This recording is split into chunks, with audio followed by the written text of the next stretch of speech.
Senator Judge Padilla is recognized. You may proceed, sir. You have 2 minutes. Maraming salamat po, aming tagapamahalang hukom.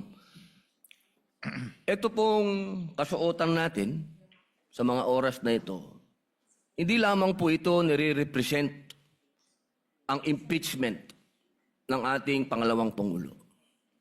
Ang nire-represent po nito ay ating karapatan bilang mga Pilipino at unang-una na ang due process.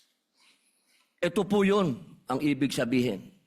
Kaya ikaw ay pangalawang Pangulo, ikaw ang Pangulo, ikaw ay Senator Judge, ikaw ay magsasaka, ikaw ay mangingisda, kailangan may due process. Yung pong nangyari sa akin, na ako po ay nahusgahan na kaagad bilang Senator Judge, ang pinaglalaban po natin integridad ng korte na ito at ng mga Senator Judge. Kaya sana po wag nating kalimutan na ang bawat Pilipino ay may karapatan, lalong-lalo na sa usapin na ikaw, ako, sa oras na ito, ay Senator Judge. Yun lamang po, napakaiksi lang.